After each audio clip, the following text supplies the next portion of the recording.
সুপ্ৰভাত বন্ধু বান্ধৱীসকল, কি খবৰ আপোনালোকৰ? মোৰ বাৰু ভালেই। আৰু মই আজি বহু দিনৰ মূৰত আপোনালোকৰ কি খবৰ বুলি সুধিছোঁ। কিয় সুধিছোঁ জানেনে? কাৰণ বিহু বতৰ, আৰু তাতে হ'ল আমাৰ মাঘৰ বিহু, আৰু মাঘৰ বিহু ভোগালী বিহু। গতিকে আপোনালোকৰ খবৰ লোৱাটো মোৰ দায়িত্ব, নহয়নে? কাৰণ গৃহিণী হিচাপে মই গৃহিণীসকলক কৈছোঁ দেই, মতা মানুহসকলেতো পুৰুষসকলেতো সদায় আমাক যা যোগাৰ কৰি দিয়ে, নহয়নে? আৰু গৃহিণীসকলেহে মাথা মাৰি মাৰি ক'ত কেনেকৈ ঢেঁকীৰ পৰা আদি কৰি সকলো সংগ্ৰহ কৰি পিঠা পনা বনাবলগীয়া হয়, নহয়নে? আৰু মোৰ কিন্তু আধা আধি কাম সম্পূৰ্ণ হৈছেহিয়ে দেই। কাৰণ আগতীয়া কৰোঁ মই, মানে বিহু সময়লৈ মোৰ কিবা উগুল থুগুল লাগে, ক'ত যাম কি কৰিম তেনেকুৱা লাগে। সেইকাৰণে মই আগতীয়াকৈ কাম কিছুমান কৰি লওঁ। আৰু বিশেষতে বিহুৰ দুদিনৰ আগত মোৰ নিজৰ কাৰণে মই এদিন সময় লওঁ, নিজৰ দেহাটো শৰীৰটোৰ কাৰণে। আৰু গতিকে যিয়ে নহওক, এতিয়া আহি যাওঁ মেইন কথাটোলৈ। আপোনালোকে কওকচোন, এইকেইদিন হয়তো আপোনালোকতো ছ'চিয়েল মিডিয়াত বহুত এক্টিভ থাকে, নহয়নে? এক্টিভ থাকোঁতে আপোনালোকৰ বাৰু এটা কথা চকুত পৰিছেনে? সদায়তো বাৰু পৰিয়ে থাকে, কিন্তু এইকেইদিন একদম খলকনি তুলি আছে, যি নেকি অখিল গগৈকটো লৈ পেলাই একেবাৰে বিজেপি দলৰ সমস্যাৰ অন্ত নাই। গোটেইবিলাক একদম সৰুৰে পৰা ডাঙৰলৈকে, একে মুখ্যমন্ত্ৰীলৈকে, আৰু সৰুৰ পৰা মানে A to Z সকলোৰে মূৰৰ কামোৰণি হ'ল অখিল গগৈ। আৰু অখিল গগৈও কম সুদা মানুহ নহয়। অখিল গগৈও একদম কাকো এৰাই নিদিয়ে। ক'ত কেনেকৈ কি হয় তেওঁ সকলোখিনি সংগ্ৰহ কৰে। সংগ্ৰহ কৰি পেলাই তেওঁ কৈ দিলে মানে ভূত চোৰৰ কথাটো। আৰু ভূত চোৰৰ কথাটো নক'বনো কিয়? কাৰণ কি জানে, তেওঁলোকতো ভূত চুৰি হয়েই। আপোনালোকে সকলোৱে গম পায়, বিহাৰত কেনেকৈ জিকিছে সেইটোতো গম পায়। ভূত চোৰত নাম্বাৰ 1। আৰু অখিল গগৈয়ে তথ্য নথকাকৈ কিছুমান কথা এনেই বেল নকৰে। কিন্তু যিবিলাক কথা অখিল গগৈয়ে আজিলৈকে উপস্থাপন কৰি আছে, সেইবিলাক কথা কিন্তু একদম জুবিন গাৰ্গৰ পৰা আদি কৰি সকলোখিনি কথা কিন্তু আখৰে আখৰে ফলিয়াই গৈছে। আপোনালোকে হয়তো দেখিছে। কিন্তু কি জানেনে, এতিয়া আহি গ'ল দিলীপ শইকীয়াৰ কথা। দিলীপ শইকীয়াই সিদিনাখন ভিডিঅ' কনফাৰেন্সৰ যোগেদি কনফাৰেন্স আহিছিলে 8টা বজাত, অখিল গগৈয়ে তালৈকে স্ক্ৰীনশ্বট মাৰি দিছে। আৰু তাৰপিছত তেওঁলোকে উলিয়াইছে কি কাৰোবাৰ পৰা চুৰ কৰিছে, কিবা কৰিছে। কওকচোন, মোৰ ফোনটো স্ক্ৰীনশ্বটটো বাৰু বেলেগে মানে কৰিবহি পাৰিবনে? সেইটো আপোনালোকে কওকচোন, নিজে ভাবি চাওক কথাটো। স্ক্ৰীনশ্বট লৈছে বুলি কৈছে, চুৰ কৰি। আৰু আজিকালি প্ৰায় মানুহৰ ফোনবিলাক লক থাকে, নহয়নে? তেনেস্থলত আকৌ স্ক্ৰীনশ্বট মাৰিছে বুলি কৈছে। বাৰু যিয়ে নহওক, অখিল গগৈয়ে যদি সেইখিনি মিছা কথাই কৈছে, তেওঁলোকে ৰাজহুৱা কৰক, অখিল গগৈৰ কথাটো খণ্ডন কৰক। যে নহয়, অখিল গগৈটো কৈ আছে, তেওঁ দেখাই দিছে স্ক্ৰীনশ্বট মাৰি, তেওঁ নিজৰ পেজত দিছে, তেওঁতো ডিলিট কৰা নাই। কিন্তু এইখিনিতে কিছুমান কথা বহুত হাঁহি উঠে। হাঁহি উঠা কথাটো হ'ল এই দিলীপ শইকীয়া বোলাজনক লৈ। তেওঁ এজন বহুৱা টাইপৰ ওলালে। আগতে তেওঁক ভালে পাইছিলোঁ, দুদিনমান তেওঁ হৈ মই ভিডিঅ' বনাইছিলোঁ। প্ৰথম অৱস্থাত যেতিয়া তেওঁ মানে হেৰি হৈছিলে, সভাপতি হৈছিলে, তেতিয়া তেওঁক লৈ ভালে পাইছিলোঁ। আৰু বহুতে কৈছিলে বোলে মানুহজন ভাল। তাৰপিছতেহে উৰহি গছৰ উৰটো কেতিয়া ওলাইছিলে জানেনে? তেওঁ যে এজন একে সাংঘাতিক চৈতান মানুহ।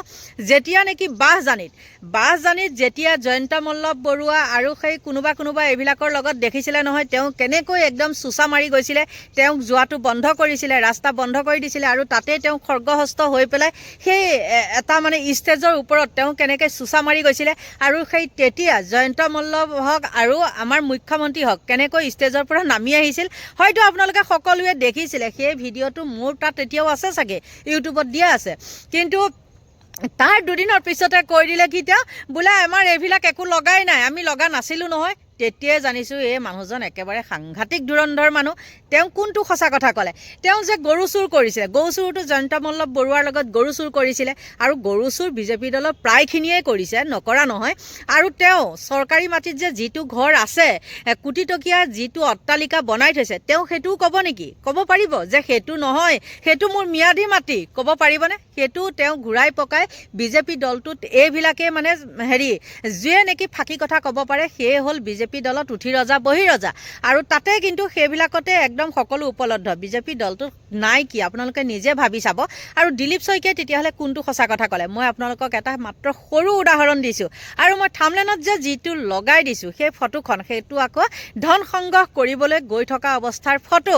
আৰু সেই ফটোখন আপোনালোকৰ মই থাম্বনেইলত সেইকাৰণে তথ্য প্ৰমাণ সহ লগাই দিছোঁ। আৰু সেইজন কোন আপোনালোকে হয়তো গম পায়, যিজন দিলীপ শইকীয়াই দলগাঁৱৰ মিয়া UDFৰ পৰা বিধায়ক মুজিবুৰ ৰহমানৰ সৈতে মিলি ভূমিপট্টাৰ নামত ধন সংগ্ৰহ কৰে সেইজন দিলীপ শইকীয়াই আনক মিয়া প্ৰেমী বুলি হাঁহিলে বাৰু কেনেকুৱা লাগে কওকচোন তেওঁ এতিয়া মিয়া প্ৰেমী একদম অখিল গগৈক মানে থকা সৰকা কৰে মই সেইটো কাৰণে এই ভিডিঅ'টো প্ৰস্তুত কৰিলোঁ নহ'লে এইবিলাক সঁচাই হওক মিছাই হওক কিয় মানে এইবিলাকনো বনাম হয়নে নহয় অখিল গগৈয়ে যেনিবা মিছাই ক'লে মই মানি লৈছোঁ অখিল গগৈৰ কথাটো মিছা কিন্তু কি জানে তেওঁলোক যে চোৰ এতিয়া একে সাধাৰণ উদাহৰণ হিচাপে মই কওঁ মোৰ ঘৰৰ কাষত ইফালে এঘৰ চোৰ আছে সিফালে এঘৰ চোৰ আছে দেই মোৰ ঘৰৰ বস্তু এটা নাইকিয়া হ'ল মই কিন্তু পটককৈ কি ক'ম এই কাষৰ চোৰ ঘৰকহে মই সন্দেহ কৰিম ঠিক তেনেকৈ অখিল গগৈয়ে হয়তো সন্দেহ কৰিবও পাৰে মই কৈছোঁ যদিও নহয় সন্দেহ কৰিবও পাৰে মই উদাহৰণটো দিছোঁ গতিকে তেওঁলোক হ'ল ভূত চোৰ গৰু চোৰ আৰু কত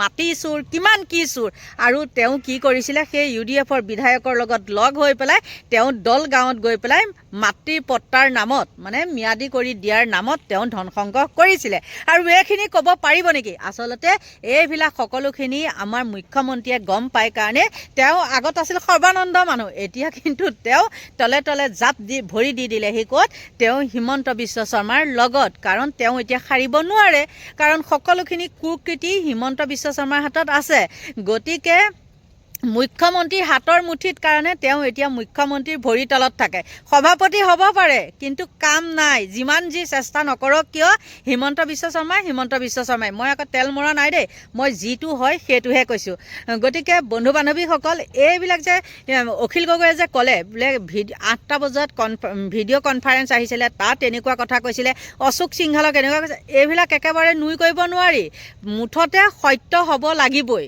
কিয় কৈছোঁ জানেনে অখিল গগৈয়ে যিখিনি কথা কয় তেওঁ কিছুমানে কয় আপুনি নাজানে আপুনি মানে তেওঁ আমুকৰ এজেণ্ট যিমান যি নকওক কিয় তেওঁ কিন্তু যিখিনি কথা কয় প্ৰতিটো কথা কিন্তু আখৰে আখৰে পালন হয় গতিকে বন্ধু বান্ধৱীসকল সেই দিলীপ শইকীয়াই কি একদম ফেচৌ মাৰিছে একে নহয় তেওঁ ধোৱা তুলসীৰ পাত তেওঁ নহয় মই উদাহৰণটো দিয়ে দিলোঁ তেওঁ বাঁহজানি কাণ্ডটো একদম দেখকৈ সকলো মিডিয়া উপস্থিত থকাৰ পিছত তেওঁ যেনেকৈ চুচা মাৰি গৈছিলে জয়ন্ত মল্ল বৰুৱা আৰু এজন আছিলে সেইজনৰ নাম কি নাজানো মোৰ ভিডিঅ'টো চালেহে গম পাম এই মুহূৰ্তত মই নামটো পাহৰি গৈছোঁ তেওঁলৈ হয় নে নহয় কিবা মনটো নে মিনটো এনেকুৱা কিবা এটা আছিলে ন মিনটো লহকৰ কিবা এটা দেই মোৰ ভুল হৈ যাব পাৰে নামটো পাহৰি গৈছোঁ তেওঁলোকৰ লগত কিন্তু সেই কথাটোৱে দুদিনৰ পিছত তেওঁ নহয় বুলি কোৱা মানুহটো কিমান ধুৰন্ধৰ হ'ব লাগিব আৰু তেওঁ এই কনফাৰেঞ্চ আহি তেওঁ নাই অহা বুলি কোৱাটো একেবাৰে মানে তেওঁ মানে তেওঁলোকৰ এইবুলি মানে বিজেপি দলটো এইটো তেজত আছে গতিকে বন্ধু বান্ধৱীসকল তেওঁ মুখেৰে শুনক কিখিনি বক কৰি আছে সেই অখিল গগৈ ডাঙৰীয়াই মানুহক বুৰ্বক বনাব বিচাৰিছে প্ৰৰোচিত কৰিব বিচাৰিছে অখিল গগৈ ডাঙৰীয়াৰ হাতত যিখিনি তথ্য থকা বুলি কৈছে এই তথ্যৰ মানে 5 পইচাৰো দাম নাই 5 নয়াৰো দাম নাই অখিল গগৈৰ বক্তব্যত নাম কটোৱাটো ইলেকশ্যন কমিশ্যনৰ জৰিয়তে নাম উঠোৱাটো ইলেকশ্যনৰ জৰিয়তে হয় এইখিনি যদি কমন সেন্স নাথাকে এওঁলোকতো বিহাৰতো এইবিলাক কথা ওলাইছিলে বিহাৰত মুখ ঠেকেচা খাই গ'ল অখিল গগৈ ডাঙৰীয়াৰ স্ক্ৰীনশ্বট তেওঁ দিয়া স্ক্ৰীনশ্বটৰ কালি যিটো 9:30 মান বজাত দিছে বা 9:45 মানত বোধহয় দিছে নেকি ইমান সময়ত দিছে সেই স্ক্ৰীনশ্বট যোৱা 4 তাৰিখে আমাৰ ভিচি শেষ হোৱাৰ পিছতেই সেই স্ক্ৰীনশ্বট ভিচিত উপস্থিত থকা আমাৰ যিসকল সন্মানীয় কাৰ্যকৰ্তা তেওঁলোকে অলৰেডি এইটো ফেচবুকতে হওক বা তেওঁলোকৰ এক্সতে হওক ইনষ্টাগ্ৰামতে হওক অলৰেডি এইটো দি থোৱা আছে গতিকে অখিল গগৈ ডাঙৰীয়াই মানুহক বুৰ্বক বনাব বিচাৰিছে প্ৰৰোচিত কৰিব বিচাৰিছে মই আগতেও কৈছোঁ কালিও কৈছোঁ অখিল গগৈ ডাঙৰীয়াৰ হাতত যিখিনি তথ্য থকা বুলি কৈছে এই তথ্যৰ মানে 5 পইচাৰো দাম নাই মই ক'লোঁ নহয় 5 পইচাৰো দাম নাই আজিকালি 5 পইচাটো নচলে তথাপিও 5 পইচা আজিকালি আমাৰ মানে এনেকুৱা ধৰণৰ মানুহ আছে যাৰ এনেকুৱা ধৰণৰ কথাৰ কোনো গুৰুত্ব নাই আমি 5 নয়া বুলি কওঁ নলবাৰীত 5 নয়াৰো দাম নাই অখিল গগৈৰ বক্তব্যত এতিয়া এই যে ইণ্ডিয়া এলায়েন্সৰ নেতাবিলাক অখিল গগৈ ক'লে 60টা এওঁ ক'লে 31টা এওঁলোকে ঠিক কৰি লওক কিমানত আমি নাম কটাব বিচাৰিছোঁ এটাই হ'ব লাগে ষ্টেটমেণ্ট কোনোবাই 60টা বুলি কয় কোনোবাই 31টা বুলি কয় এটা কি নাম কটোৱাটো ইলেকশ্যন কমিশ্যনৰ জৰিয়তে নাম উঠোৱাটো ইলেকশ্যনৰ জৰিয়তে হয় এইখিনি যদি কমন সেন্স নাথাকে এওঁলোকতো বিহাৰতো এইবিলাক কথা ওলাইছিলে, বিহাৰত মুখ ঠেকেচা খাই গ'ল। এইবিলাকতো ৰাইজৰ আজি 30 বছৰ ধৰি এখন ভোটাৰ তালিকাত যদি মানুহ নমৰে, 30 বছৰত এখন গাঁৱত 4ৰ পৰা 5জন 10জন মানুহতো মৰিছে না, একেখন ভোটাৰ লিষ্টেই চলি আছে। এনেকুৱা কিছুমান জেগাত এইটো নিৰ্বাচন আয়োগৰো দায়িত্ব, জনতাৰো দায়িত্ব, ৰাজনৈতিক দলৰো দায়িত্ব। ৰাজনৈতিক দলক এইটো সুবিধা নিৰ্বাচন আয়োগে দিছে। BLA 1, BLA 2, BLA 1 এটা এছেম্বলি ছেগমেণ্টৰ কাৰণে আছে, BLA 2 এটা বুথৰ কাৰণে আছে। BLA 2, BLA 1 political recognize political পাৰ্টিক নিৰ্বাচন আয়োগে দিয়া এটা ডাঙৰ সুবিধা। তেওঁলোকে এই কামটো কৰিবই, আৰু আমি কিয় নকৰিম? আমি VC কৰিম, আমি মিটিং কৰিম। আমাক এখন শুদ্ধ ভোটাৰ তালিকা লাগে, পিয়ৰ ভোটাৰ লিষ্ট লাগে। 10 বছৰ আগতে মানুহ মৰি গৈছে, তেওঁ ভোট দিয়ে। ছোৱালী বিয়া হৈ গৈছে, তেওঁৰো ক'ৰবাত যদি ভোট দিয়া হয়। বোৱাৰী আনিছে, তেওঁ ভোটৰ নামেই উঠা নাই মোৰ গাঁৱত, মোৰ ঘৰত। এইবিলাকতো আমি কৰিব লাগিব। কোনোবা চিফ্ট কৰিছে, কোনোবা এবচেণ্টে হৈ আছে, যোৱা 4টা ইলেকশ্যনত ভোটেই দিবলৈ অহা নাই, নামটো গাঁৱৰ ভোটাৰ লিষ্টত আছে, ক'ৰবাত আছে। এইখিনি শুদ্ধ হোৱাটো আপোনালোকেও নিশ্চয় বিচাৰে। দেশৰ গণতান্ত্ৰিক ব্যৱস্থাটোত নিৰ্বাচন হৈছে এটা গুৰুত্বপূৰ্ণ, অতি গুৰুত্বপূৰ্ণ এটা অংগ। গতিকে তাত এখন শুদ্ধ ভোটাৰ তালিকা হোৱাটো ভাৰতবৰ্ষৰ সকলো নাগৰিকে বিচাৰে। আৰু আমি বিশেষভাৱে যিটো কথা আপোনালোকে সকলোৱে জানে যে আমাৰ ইয়াত SIR হোৱা নাই, স্পেচিয়েল ইণ্টেনচিভ ৰিভিজন হোৱা নাই। আমাৰ ইয়াত স্পেচিয়েল ৰিভিজন হৈছে। গতিকে আমি দাবী কৰিছোঁ অসমত অতি সোনকালে SIR হ'ব লাগে, স্পেচিয়েল ইণ্টেনচিভ ৰিভিউ হ'ব লাগে। ৰিভিজন মানে ৰিভিজন, স্পেচিয়েল ইণ্টেনচিভ ৰিভিজন আমাক লাগে।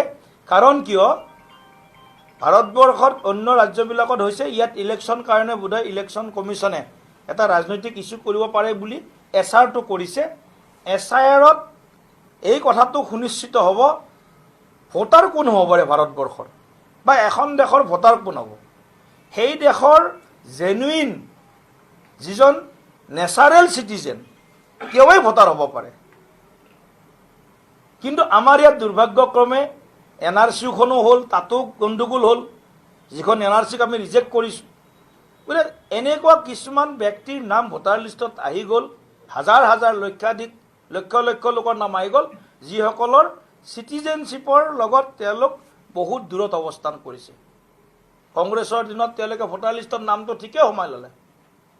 ভোটাৰ লিষ্টত নাম থকা মানে ভাৰতবৰ্ষৰ নেচাৰেল বা জেনুইন চিটিজেন হ'ব এইটো নহয়।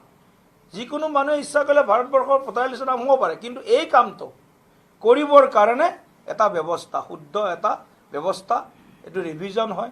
10 বছৰ 20 বছৰৰ মূৰে মূৰে এইটো ৰিভিজন হয়। 52টো হৈছিলে, 57তো হৈছে, 66তো হৈছে, কেইবাবাৰো হৈছে। যোৱা 20 বছৰত কিন্তু হোৱা নাছিল। প্ৰথমবাৰ ভাৰতবৰ্ষত SIR হৈছে। গতিকে আমি ৱেলকাম কৰিছোঁ। SIR অসমতো হওক, আমি ডিমাণ্ড কৰিছোঁ SIR অসমত লাগে, যাতে এখন শুদ্ধ ভোটাৰ তালিকা, অসমৰ নাগৰিক, অসমত জন্মগ্ৰহণ কৰা অসমীয়া বা ভাৰতীয় মূলৰ মানুহ এই ভোটাৰ লিষ্টত তেওঁলোকৰ নামসমূহ সন্নিৱিষ্ট হয়, আৰু সন্দেহযুক্ত মানুহৰ নাম যাতে ভোটাৰ তালিকাৰ পৰা কৰ্তন হয়।